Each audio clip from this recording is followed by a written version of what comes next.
Okay, hello Cloud Gurus and welcome to this lecture. This is a very quick lecture. We're just going to look at how we can fail over from one availability zone to another using RDS, and then we're going to go through and delete our environment. So if you've got the time, please join me in the AWS console. The last thing we can do is go over and do a simulated failure for RDS. So you can go and click on RDS.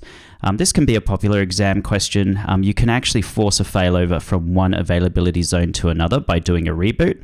So if we click up here and go to Actions, we can go ahead and hit Reboot here. And here it says Reboot with Failover. If you click that, it's going to failover from one availability zone to another. Now this will actually take your website down a little bit. It can take your site down for 1 or 2 minutes because you're failing over from one availability zone to another. But let's go have a look. Just hit refresh. I mean, it's still up and running. You may get some outages sometimes, but right now, here we go. Now you can see it is timing out a little bit, but your downtime is pretty much going to be limited to about 30 seconds, maybe up to 2 minutes. So it's not a lot. It's still a very highly available website. So here we've got a 504 gateway timeout, and this means that there's something wrong with our application. There's nothing wrong with our application load balancer. What's actually happening is our RDS instance. Our web servers can't get a connection to our RDS instance because it's in the process of failing over. If we hit refresh though, there you go. It was literally down for about 90 seconds, so it is now back up. So you've done really, really well. We've built a fully fault-tolerant WordPress site in the cloud.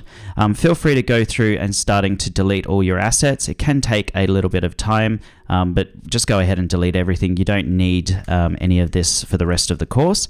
And I'm just going to go through and delete my EC2 instances. Don't forget to delete your application load balancers because they do cost you money as well. So you want to start by deleting your auto-scaling groups. That'll delete your EC2 instances. And then what you want to do is you want to go into your application load balancer and you want to go ahead and delete that as well. So you can delete your target groups first, then your application load balancer, etc. So I'm going to go ahead and delete this. Hit yes. Before you can delete your target groups, of course, you have to go ahead and remove your registered targets. So just go in and hit remove, and then you can go ahead and delete your target groups. It can take a while for the registered instances to be removed from your target groups. So to delete your target group, you could need to go over to your load balancer, go to your actions, and then go ahead and hit delete. And then go ahead and hit delete. That'll delete the application load balancer. You'll then be able to go in and delete your target group. It can take some time. You might get an error message saying a listener is still available, but there you go, it's now deleted.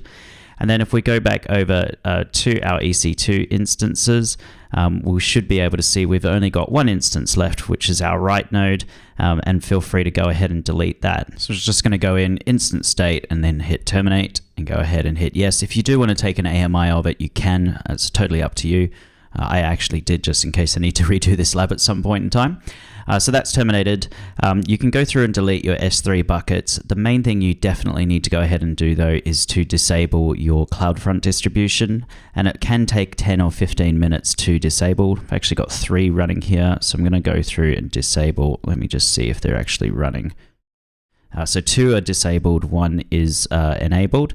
So with the 2 that are disabled, if I just go in and hit delete, they will be deleted almost straight away.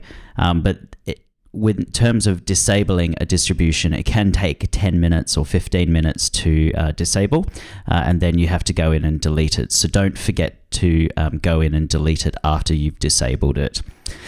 So congratulations, you've done really, really well. You've created a fault-tolerant WordPress site in the cloud. It was very manual. We had to go through and do a whole bunch of steps. In the next lecture, we're going to look at how we can use CloudFormation to automate pretty much everything. So if you've got the time, please join me in the next lecture. Thank you.